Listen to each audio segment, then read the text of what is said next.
आज हम बेटा बात करेंगे एक्टिविटी रेशोज़ की, जिन्हें हम टर्नओवर रेशोज़ भी कहते हैं। बेटा ये जो रेशोज़ हैं ये किसी भी बिजनेस के जो रिसोर्सेज हैं उसकी एफिशिएंसी को मेज़र करने के लिए कैलकुलेट होते हैं। अब बिजनेस के रिसोर्सेज का मतलब बिजनेस की एसेट्स, जैसे वो inventory, trade receivable, working capital या कोई भी और एसेट हो सकती है। अब बेटा क्योंकि ये जो रेशोज़ हैं ये टर्नओवर पे बेस्ड है, टर्नओवर मीन्स सेल्स, तो इसलिए इसे टर्नओवर रेशोज़ भी कहते हैं। अब ज़रूरी नहीं है कि हर रेशो प्योरली सेल्स पे ही बेस्ड हो, ये डिपेंड करता है रेशो की टाइप पर कि वो प्योरली सेल्स होगी या कॉस्ट ऑफ गुड्स सोल्ड होगी या क्रेडिट सेल होगी। वो रेशो की टाइप जैसे जैसे हम आगे डिस्कस करेंगे उसी के साथ साथ मैं आपको बताती जाऊंगी। अब इसमें जो टाइप्स ऑफ रेशोज़ आपके सिलेबस में हैं 4 हैं बेटा। एक इन्वेंट्री टर्नओवर रेशो, दूसरी ट्रेड रिसीवेबल टर्नओवर रेशो, तीसरी ट्रेड पेएबल टर्नओवर रेशो और जो चौथी है वो है वर्किंग कैपिटल टर्नओवर रेशोज़। बेटा आप लोगों को रेशोज़ को प्रेजेंट करने का तरीका बताया था कि रेशोज़ को जो प्रेजेंट कर सकते हैं हम प्योर रेशो जैसे 2:1 में प्रेजेंट कर सकते हैं, परसेंटेज में प्रेजेंट कर सकते हैं, फ्रैक्शन में प्रेजेंट कर सकते हैं या फिर टाइम्स में प्रेजेंट कर सकते हैं। तो अब ये जो टर्नओवर रेशोज़ हैं बेटा ये सभी की सभी टाइम्स पर कैलकुलेट होती हैं, टाइम्स में प्रेजेंट होती हैं। अब इन्हीं रेशोज़ में पहली रेशो हमारे पास आती है इन्वेंट्री टर्नओवर रेशो। इसके नाम में ही बेटा इसका फार्मूला होता है। एक्चुअल में जितने भी हमारी ये रेशोज़ हैं सभी के नेम में ही उसका फार्मूला है।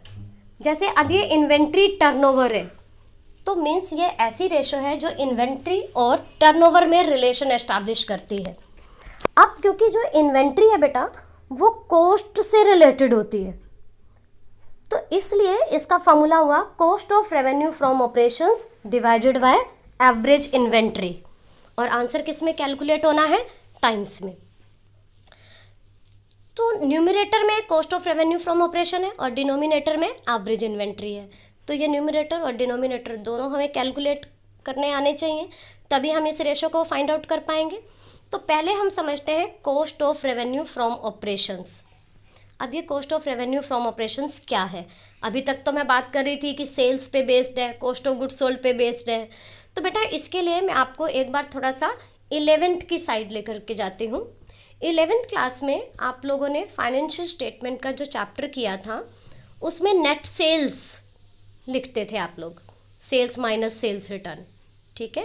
अब यहाँ +2 में कंपनी में नेट सेल्स की जगह जो टर्म यूज़ होती है वो होती है revenue from operations. Net sales की जगह टर्म यूज़ हो रही है रेवेन्यू फ्रॉम ऑपरेशंस। इसी तरीके से कॉस्ट ऑफ गुड्स सोल्ड आप कैलकुलेट करते थे 11th में। तो अब यहाँ पर 12th कंपनी के केस में टर्म यूज़ होगी cost of revenue from operations, ठीक है बेटा। तो नेट सेल्स हो गया रेवेन्यू फ्रॉम ऑपरेशन और कॉस्ट ऑफ गुड्स सोल्ड हो गया cost of revenue from operations. अब कॉस्ट ऑफ गुड्स सोल्ड आप 11th में कैसे कैलकुलेट करते थे ये भी एक बार रिकॉल करवा देती हूँ। इसके 2 फार्मूले आप यूज़ करते थे। एक net sales minus gross profit, ठीक है। नेट सेल्स का मतलब सेल्स में से सेल्स रिटर्न माइनस हो चुका है। और दूसरा formula opening stock plus net purchases plus carriage या carriage inward plus wages plus other direct expenses minus closing stock, ये वाला फार्मूला आप यूज़ करते थे। ओपनिंग स्टॉक में नेट परचेजेस का मतलब परचेजेस में से परचेजेस रिटर्न माइनस हो गया। इसके बाद ये कैरेज, वेजेस और अदर डायरेक्ट एक्सपेंसेस। आपको ध्यान होगा बेटा 11th में हम लोग आपको कहते थे कि जितने भी एक्सपेंसेस ट्रेडिंग अकाउंट में लिखे जाते हैं क्योंकि वो डायरेक्टली प्रोडक्शन से रिलेटेड होते हैं तो वो डायरेक्ट एक्सपेंसेस हैं वही इसमें ऐड कर देने हैं और उसमें से क्लोजिंग स्टॉक माइनस कर दो तो कॉस्ट ऑफ गुड्स सोल्ड आ जाता था। ये जो हम फर्स्ट वाला फार्मूला कर रहे थे net sales minus gross profit, अगर बाई चांस ग्रॉस प्रॉफिट की जगह ग्रॉस लॉस होगा तो वो उसमें ऐड हो जाएगा। तो ये इन फार्मूलों की हेल्प से हम लोग cost of goods sold calculate करते थे बेटा 11th में। अब यहाँ 12th में इसका कैसे यूज़ है देखते हैं। Cost of revenue from operations का पहला फार्मूला हम लगा रहे हैं revenue from operation minus gross profit. Net sales की जगह रेवेन्यू फ्रॉम ऑपरेशन आ गया। फिर अगर लॉस है तो लॉस ऐड हो गया। इसके बाद ओपनिंग स्टॉक की जगह opening inventory plus net purchases plus carriage या carriage inward wages other direct expenses minus closing inventory. अभी तक ये सारे लगभग वही फार्मूले हैं, सिर्फ आपका रेवेन्यू फ्रॉम ऑपरेशंस आ गया सेल्स की जगह, स्टॉक की जगह इन्वेंट्री टर्म यूज हो गया, बाकी ये वही फार्मूले हैं। आप देख रहे हो कि इसके साथ एक फार्मूला मैंने और लिखा हुआ है, cost of raw material consumed plus purchase of stock in trade plus changes in inventory of finish goods work in progress and stock in trade plus all direct expenses. अब ये वाला फार्मूला कहाँ से आया? तो बेटा इसके लिए मैं आपको ध्यान दिलाऊं कि जब हम लोग 11th में ट्रेडिंग और P&L अकाउंट बनाते थे तो वहाँ पर हम ट्रेडिंग में अलग तरीके से सारे के सारे डायरेक्ट एक्सपेंसेस और जबकि P&L में इनडायरेक्ट एक्सपेंसेस को कैलकुलेट करके GP और NP कैलकुलेट करते थे। लेकिन +2 में statement of P&L vertical form में बनता है, बैलेंस शीट भी वर्टिकल फॉर्म में बनती है और P&L भी वर्टिकल फॉर्म में बनता है। तो ये मैं आपको एक बार फॉर्मेट रिकॉल करवा देती हूँ बेटा, वैसे ये फर्स्ट चैप्टर में हम लोग कर चुके हैं एक बार। आप देखिए इसमें format of statement of P&L according to schedule 3 और पार्ट 2। जो बैलेंस शीट है वो पार्ट 1 के अकॉर्डिंग है, जबकि ये पार्ट 2 के अकॉर्डिंग है। Of companies act 2013 name of company आ गया, इसके बाद statement of P&L for the year ended, balance sheet में एज एट होता है जबकि यहाँ स्टेटमेंट ऑफ P&L में फॉर द ईयर एंडेड। ठीक है, तो ये इस फॉर्मेट में particulars, note number, current year के फिगर्स, देन प्रीवियस ईयर के फिगर्स। तो फर्स्ट जो इसमें आया वो रेवेन्यू फ्रॉम ऑपरेशंस, इसके बाद इसमें क्या ऐड हो रहा है? अदर इनकम ऐड हो गया, टोटल रेवेन्यू। फोर्थ कॉलम आप देख रहे हैं, इसमें फोर्थ जो आपका पार्ट है वो है एक्सपेंसेस का। एक्सपेंसेस को बेटा बहुत ध्यान से देखना है। पहला लिखा है कॉस्ट ऑफ मटेरियल कंज्यूम्ड, इसके बाद purchase of stock in trade, फिर changes in inventories of finish goods, work in progress and stock in trade, then employ benefit expenses, finance cost, depreciation and amortisation expenses, other expenses, इन सभी को add किया तो total expenses बन गया। फिर जब आप टोटल रेवेन्यू में से टोटल एक्सपेंसेस माइनस करते हो तो ये आता है प्रॉफिट बिफोर टैक्स। बेटा ये जो प्रॉफिट आया ये तो नेट प्रॉफिट है। ठीक है, तो इस फॉर्मेट में कहीं भी हमें GP यानी ग्रॉस प्रॉफिट कैलकुलेट नहीं हो रहा, तो ग्रॉस प्रॉफिट नहीं है, तो अब हम इसका मतलब ग्रॉस प्रॉफिट और ग्रॉस लॉस वाले तो फॉर्मूले यहाँ पर अप्लाई नहीं कर सकते। तो यहाँ से हमारा ये थर्ड फार्मूला बनता है। तो इसमें ये जो एक्सपेंसेस दे रखे हैं बेटा, इन एक्सपेंसेस को एक बार डिटेल में समझना ज़रूरी है। जैसे एक्सपेंसेस में पहला है आपके पास cost of material consumed.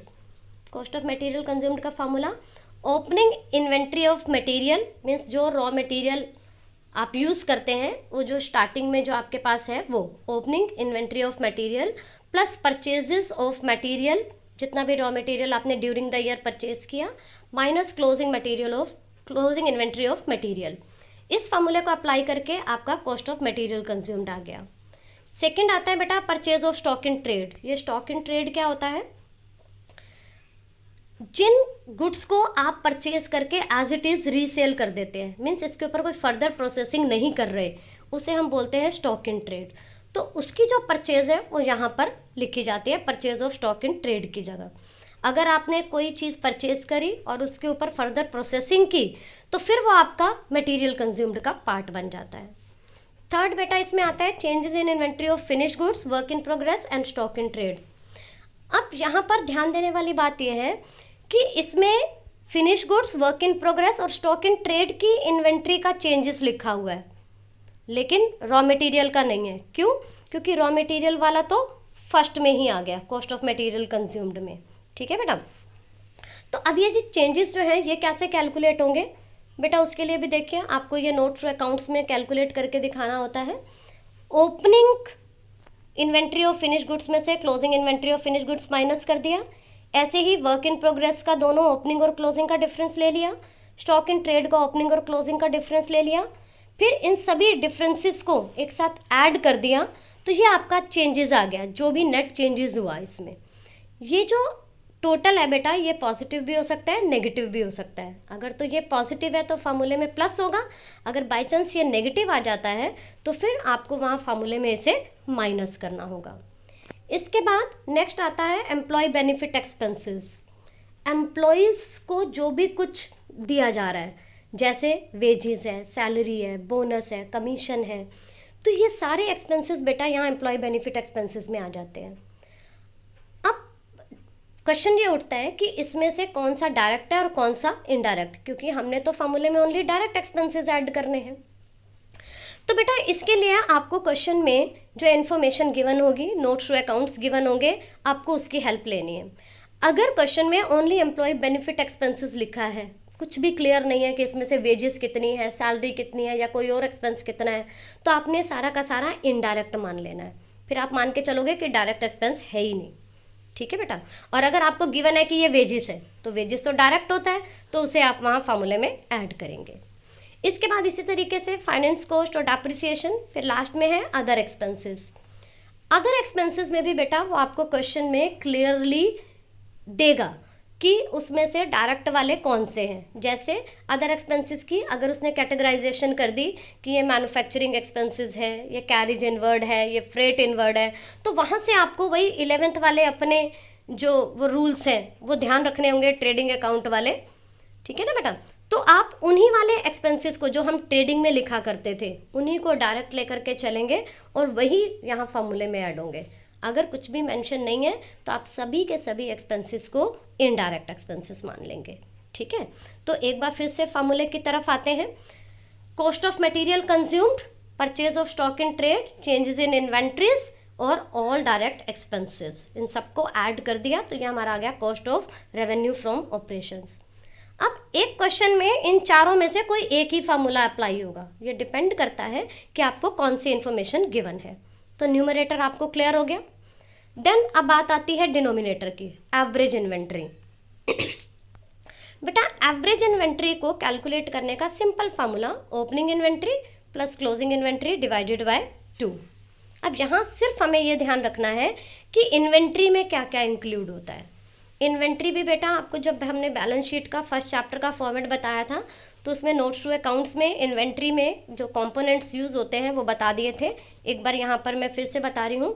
Raw material, work in progress, finish goods, stock in trade, stores and spheres और लूज टूल्स। लेकिन करंट रेशो बताते समय भी आपको ये चीज़ क्लियर कर दी थी और इन्वेंट्री टर्नओवर रेशो में भी मैं बता रही हूँ बेटा कि रेशोज़ की कैलकुलेशन में हम स्टोर्स और स्पेयर्स और लूज टूल्स को इंक्लूड नहीं करते। ठीक है।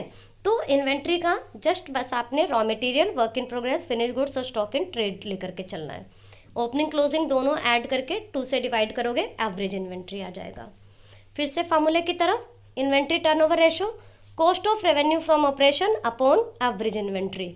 सॉल्व किया तो ये जो आपका आंसर आएगा ये टाइम्स में, जैसे मान लो 6 लाख की cost of revenue from operations आई आपकी, 1 लाख का एवरेज इन्वेंट्री, आंसर आया 6। ओनली 6 नहीं लिखना, 6 टाइम्स लिखना है। ठीक है बेटा। तो ये आपकी कैलकुलेशन हुई इन्वेंट्री टर्नओवर रेशो। इसकी जो कमेंट की बात आती है, higher ratio means better use of resources and vice वर्सा।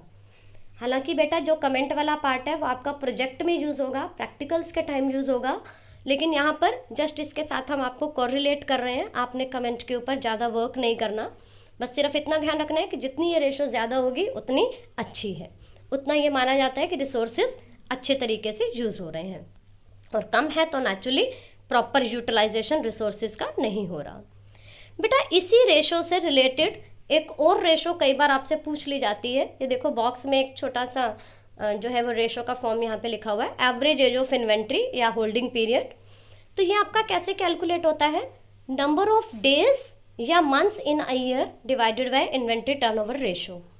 अगर बेटा ये रेशो आपको डेज में कैलकुलेट करनी है तो आप नंबर ऑफ डेज लेंगे, मंथ्स में कैलकुलेट करनी है तो नंबर ऑफ मंथ्स लेंगे। नंबर ऑफ डेज 1 ईयर में होते हैं 365, अगर लीप ईयर है तो 366, और नंबर ऑफ मंथ्स आपको पता है 12 होते हैं। तो ये आपकी रेशोज कैलकुलेट हो जाएगी डेज या मंथ्स में। ये रेशो जितनी कम हो उतनी अच्छी मानी जाती है। इसके बाद इसी का एक और फार्मूला है बेटा इसी को कैलकुलेट करने का, एवरेज इन्वेंट्री इंटू 365 या 12, मीन्स अगर डेज में निकालना है तो 365 ले लिया, और अगर मंथ्स में कैलकुलेट करना है तो 12 ले लिया, फिर इसे डिवाइड कर दिया बेटा cost of revenue from operation से। तो ये हमारा निकल के आ जाएगा एवरेज एज ऑफ इन्वेंट्री या इन्वेंट्री होल्डिंग पीरियड। तो यहाँ से बेटा ये आपकी कैलकुलेशन हो जाएगी इन्वेंट्री टर्नओवर रेशो की और इन्वेंट्री होल्डिंग पीरियड की। अगर क्वेश्चन में कहा हो तभी आपको ये कैलकुलेट करनी है average age of inventory, otherwise आपको कैलकुलेट करने की नीड नहीं है।